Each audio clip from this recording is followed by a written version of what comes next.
16th.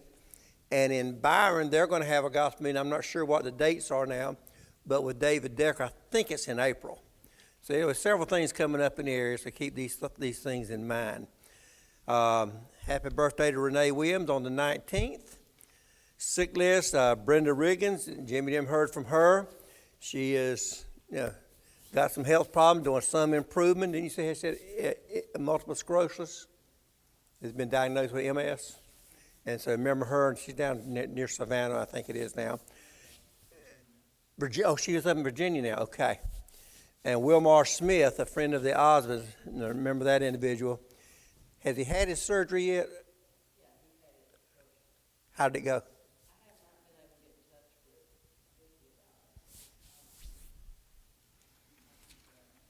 I couldn't remember him, and there are others listed in the bulletin there this morning. We do have newsletter from Derek Brown. Jimmy made some copies of it. There's a number of them back there in the back. If you'd like a copy of the newsletter, he does this on a regular basis. He wants everybody to be informed on the things they're doing. So that's the reason he does this, and he asked that we print it out, and so it is back there. And it kind of gives you an update of what all they're doing, and they're doing a lot of good things.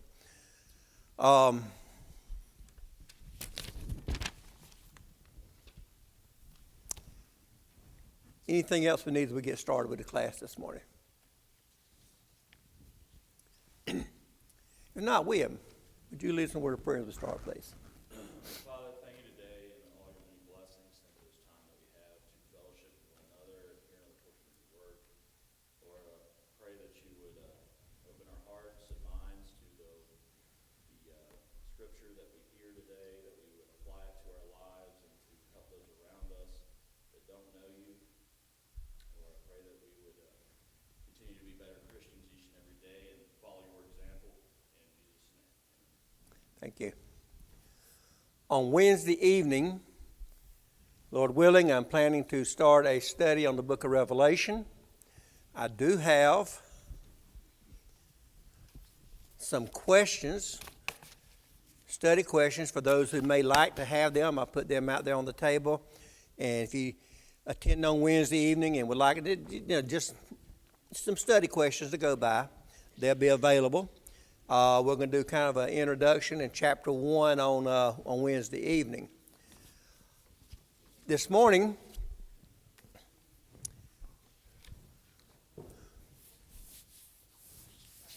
it's all right.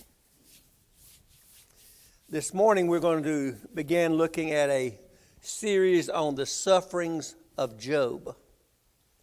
And we're all familiar, I'm sure, of many of the sufferings that Job encountered, the things that Job went through.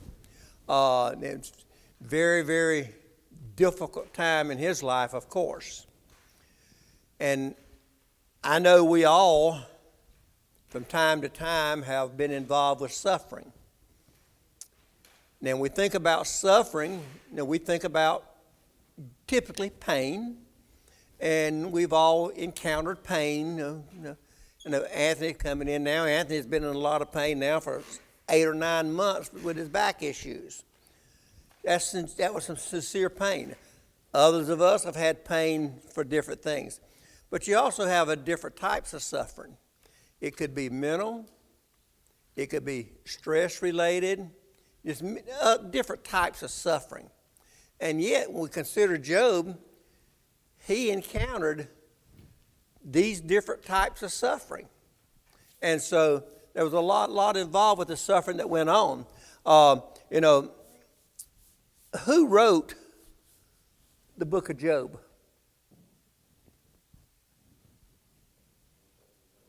We don't know.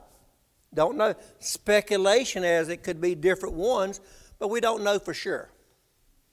And when we were in Memphis, Brother Curtis Cates taught the book of Job. And I think Job was his favorite book. And rumor had it, on his final exam for the course, that Job could not pass that exam. That class started at 1 o'clock in the afternoon and went from 1 to 4. And when you finish the test, you can just leave and go on home. A lot of the folks taking the test began at 1, were there at 6 and 7 o'clock. There wasn't but 13 of us anyway. But some of them were there at 6 and 7 o'clock trying to finish up that test on the book of Job. About 15 minutes, I went to the house. Because I got this. I said, if Job can't pass it, how do they think I'm going to?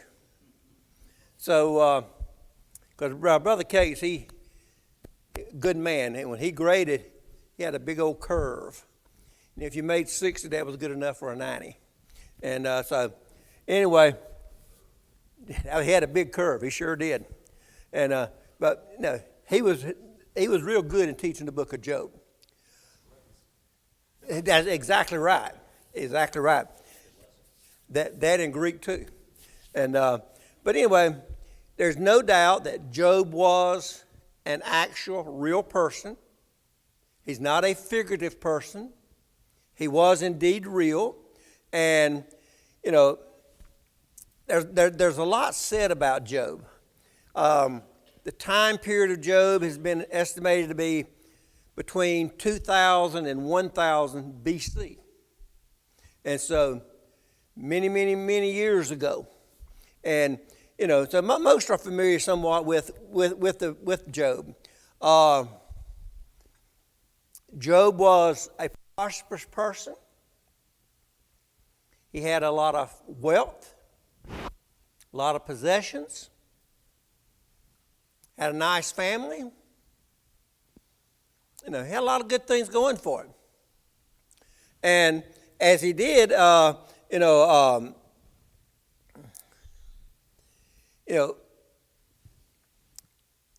book of Job is really, it's almost like a book of poetry in writing.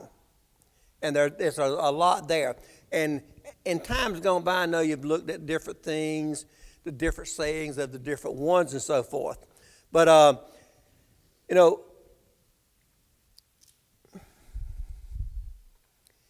it has a lot to do when you stop and look at it.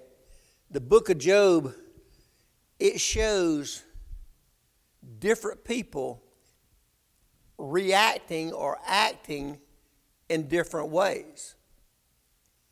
Much like the people today would act as different ones are facing different situations. Whenever we think about it,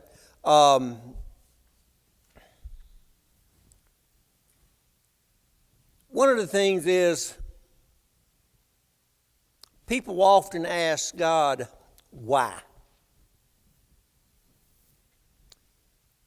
When they ask God why, as people sometimes do, what answer do they generally get?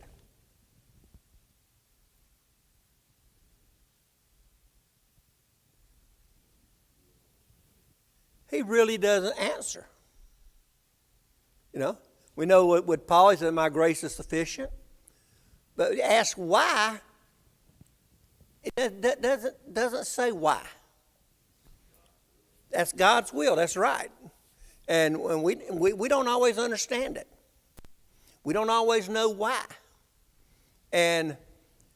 But we must also have faith in God that God knows what's best. He cares for us. And certainly, you're familiar with the account of Job, the different things that he and his family encountered. We could understand the frustration. You know, where do you turn? What do you do? What do you say? You know, we know Job lost everything, and it seems so often we've seen it in our lives that sometimes it seems like the wicked or the corrupt prosper more than the so-called righteous do. We see it a lot of times. But then again, if we keep it in context, while it may appear that many of these people are prospering, in reality, they're not. The rewards on earth. That's exactly right. There's a big difference there. That is exactly right. So, suffering is indeed a serious issue.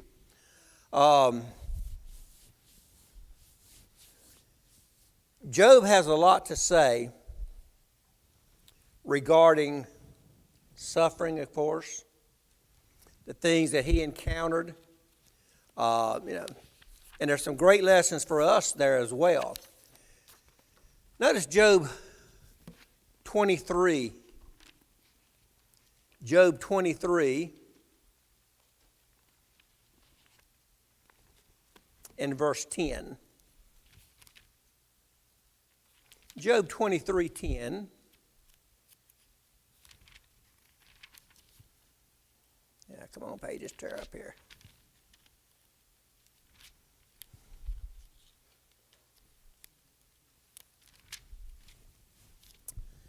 Well, then it went past it. Pages stuck together here. Job 23:10.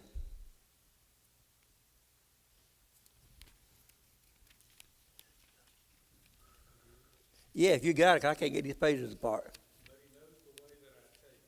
When he has tried me, I shall come out as gold. Okay. He knows the way. Read it again. But he knows the way that I take. When he has tried me, I shall come out as gold. Yeah. This is one of the key verses of the entire book of Job. And then in Job 42 and verse 5. Verse 42:5. I have heard of thee by the hearing of the ear, but now mine eyes sees thee.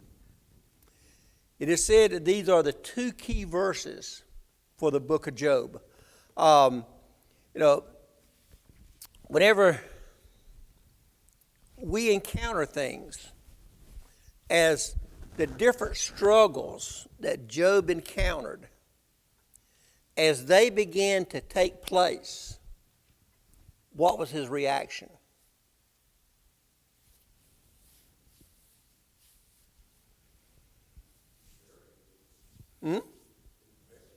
It did, yes.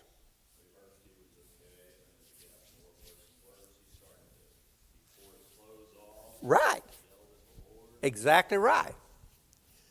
Do we sometimes have things, because it varies, of course, do we sometimes have things that might happen to us and our family, and like you say, okay, that's life, and you move on from it. But as things continue to pile up, then we get a little frustrated, irritated. Why? When does it stop? Does it ever end? And we become irritated and frustrated and maybe begin to question. Now, in the case of Job, how long did it take for all of these different tragedies to take place? Wasn't long at all. Not long at all. He lost his possessions. He lost his family. He had, certainly, you lose your family, you got the mental stress, and then that's pain within itself, a different type of pain. He lost his possessions, his family. What? Except for his wife. He had lost his health. How many of you have ever had a boil? Yeah, probably most of us have at least some time or another. They can be painful. One boil can be painful. How about if your whole body was covered in boils? Can we imagine the pain that he was going through? Hard to comprehend, isn't it? Hard to imagine that. And perhaps it would be easy to become frustrated. Yes. Mm-hmm. And that's a different type of suffering, but yet it's still suffering. You know, many different types of suffering. He encountered this from his friends. What about his loving helpmate? She wasn't very kind, was she? Yeah, curse God and die. Exactly. So he encountered a lot of pressures in a lot of different ways. But what is his reaction? Did he curse God? No.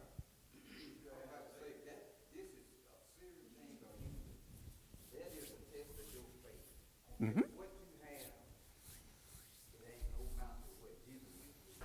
And just to say that, when you get down to your lowest, you might say, why me? But your faith is what carries you through that. The test of that way you're testing his faith there. Because see, your wife even denied, curse God and die. What is that to say? Somebody that knows God, you know what I mean? Even his friends thought he did something wrong, right? He was on the cross, you know, and why would you forsake him? Absolutely. It shows it's not, bad in and of itself to question God. It's human. It's human. It's human nature, yeah. Even like I say, even Christ did You it. gotta understand, we're never gonna be perfect. We are human, and we are going to question those kind of things, because we're human. We can't help it. What is meant by the statement that we sometimes hear people make that we're not to question God? And yet, you just talked about questioning God. So what is meant by that statement that sometimes people make?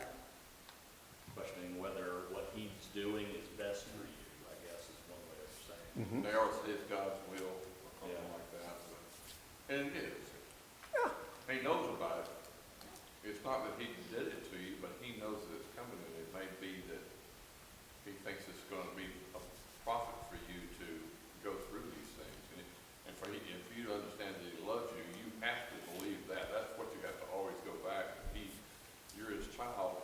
And the way you think of your children, you would never do anything to harm them. You might make them go through punishments or tests and that sort of thing to make them better, but you love them, and you got to think of God in the same way. But that's a difficult thing to do because we're human. And it goes back to the pruning aspect, talking about pruning us. Mm-hmm. He prunes us because he loves us, he wants us to grow. The only way to grow is to go through the hardships, pain, and the troubles. Yeah. Things are good all the time, which things were very good for Job before things happened. Right. Which is why the devil's like, well, that's why he loves you so Right. much, because you've given him everything he could ever want. That's exactly what it is. Like, One well, talks about that. Let me take everything away from him and see how he does then, and that's, And that's the next question. Why did all of this happen to Job? Satan. Satan. Satan said he only served God because he had it good and he And it's so good. You remember the whole communication that started this is, where have you been? I've been walking to and fro trying to find, in God's way, and consider my servant Job. Mm-hmm. Kind of putting it in his face, so you can't get him, and Satan, he took the challenge. Yeah, here's a challenge. That's right. They took the challenge. Well, I'm going to show you I can. Yeah, so he took that challenge. And I tell you what, it was a tough challenge. We understand that. It was tough. I don't know how anybody could react with everything that went on the way that Job did. That had to be hard. But there's a testament of his faith right there. His faith in God. Where we were started in Job 23:10, but just down in 12, it says, I have not departed from the commandment of his lips. I have treasured the words of his mouth more than necessary food. Absolutely. That's like super deep. That Like, shows the faith. That's right. that's more than a normal person. Absolutely. So that's why. That is exactly right. So Job is quite a unique individual, and certainly has a deep, deep faith here, and certainly encountered a lot of very, very serious things that went on. No, he got restored everything he lost, only after he prayed for his friends. Mm-hmm. He didn't pray for himself, he prayed for his friends. And that's a good point. That's a good point. He prayed for his friends. He was not self-centered. The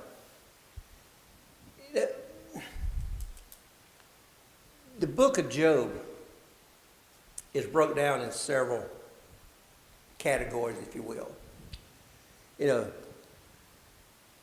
Chapters 1 and 2 kind of set up the testing, the trials that Job is going to go through. And was pointed out in chapter 1, in verse 6. Now there was a day when the sons of God came to present themselves before the Lord, and Satan came also among them. And the Lord said unto Satan, Where comest thou? And he said, From going to and fro in the earth, and from walking up and down it. And the Lord said unto Satan, Hast thou considered my servant Job, that there is none like him in the earth, a perfect man and upright, one that feareth God and escheweth evil? Then Satan answered the Lord and said, Doth Job fear God for nothing or for naught? Hast thou not made a hedge about it? This is what y'all were talking about. Have you not made a hedge about him, about his house, about all that he has on every side? So what are you talking about? God says, You consider my servant Job. Well, he's like he is because you've given him everything. Exactly. So, Satan accepted the challenge. Is it a fair statement to say that God placed Job in this position to be challenged? It is, isn't it? We just say he allowed it. Right. He allowed it. That's exactly right. Now, think about this also.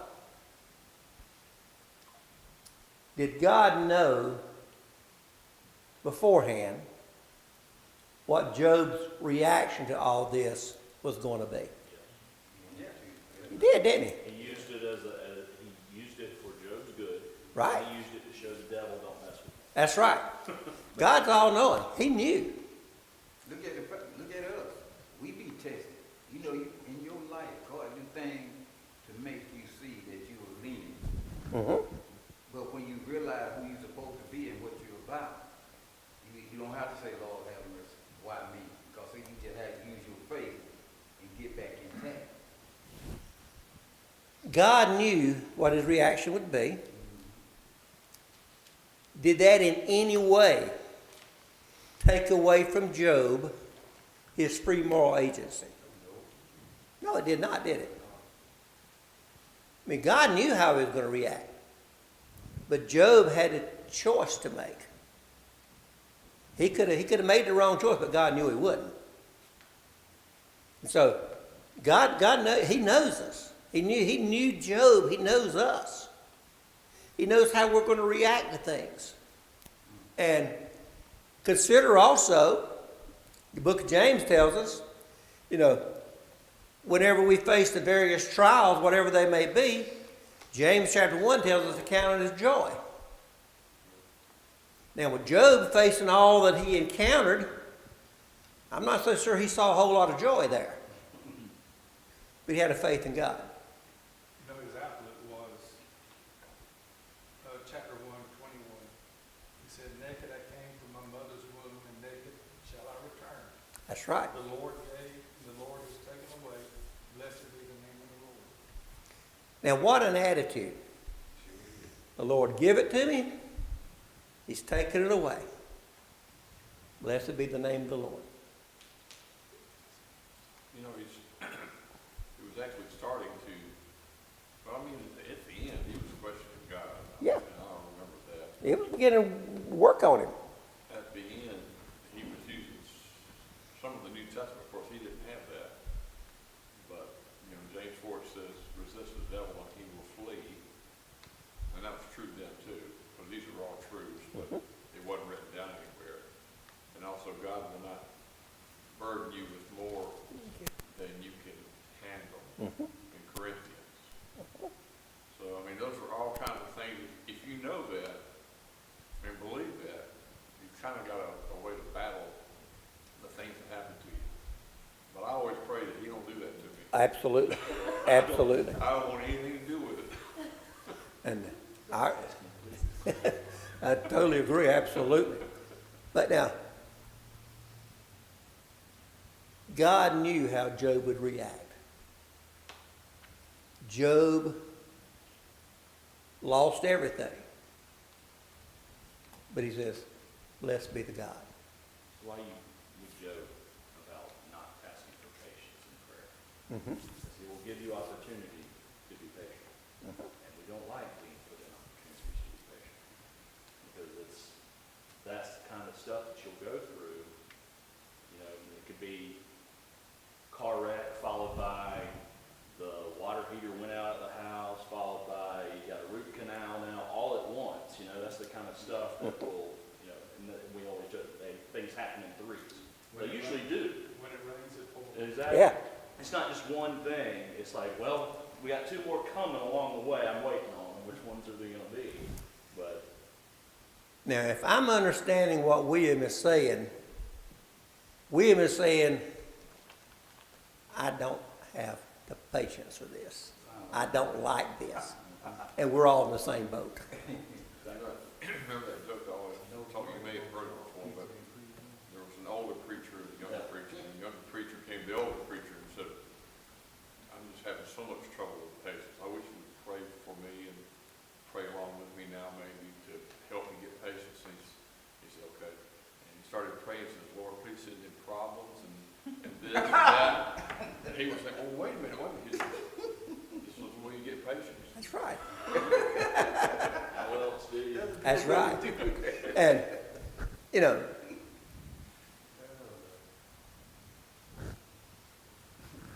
most people do not have enough patience. We want what we want it now.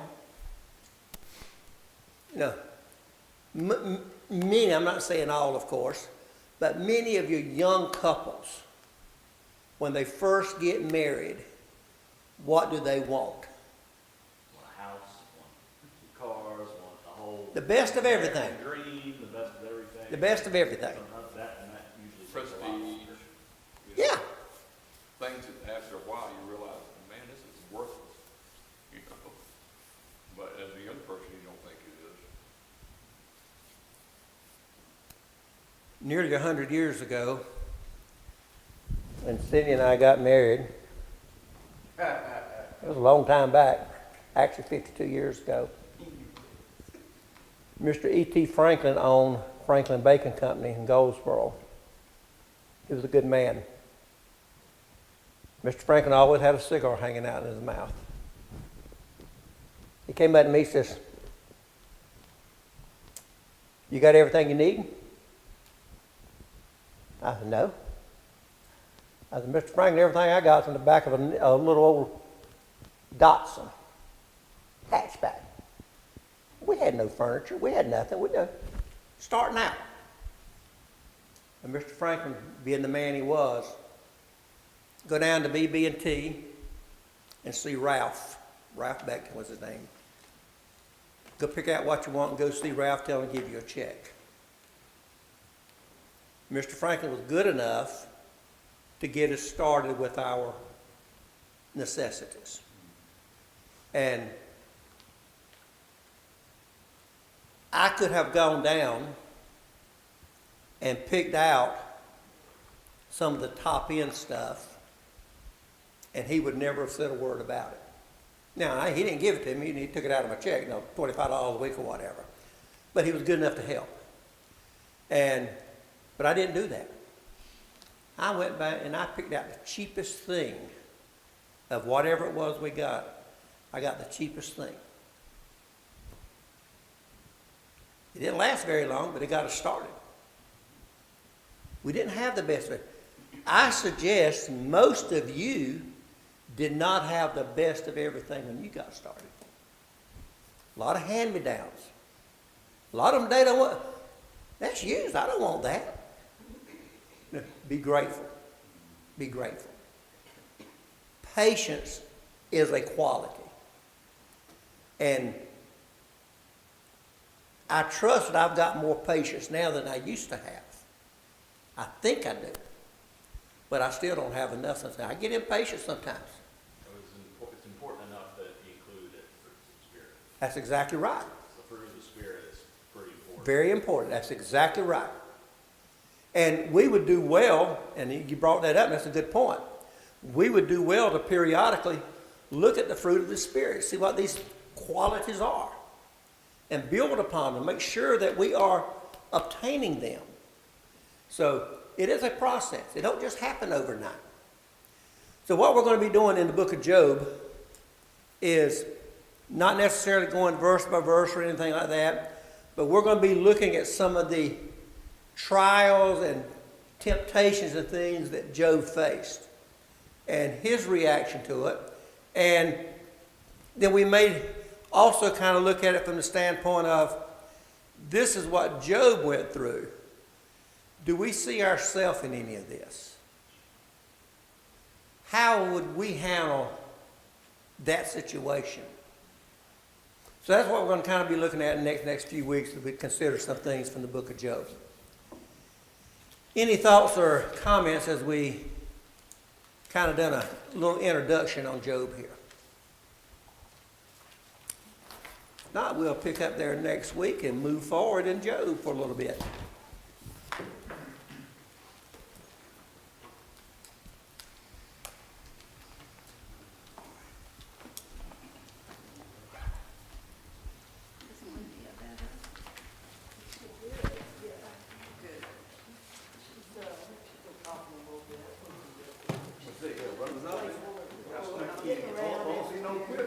Let that be you. Let me real you.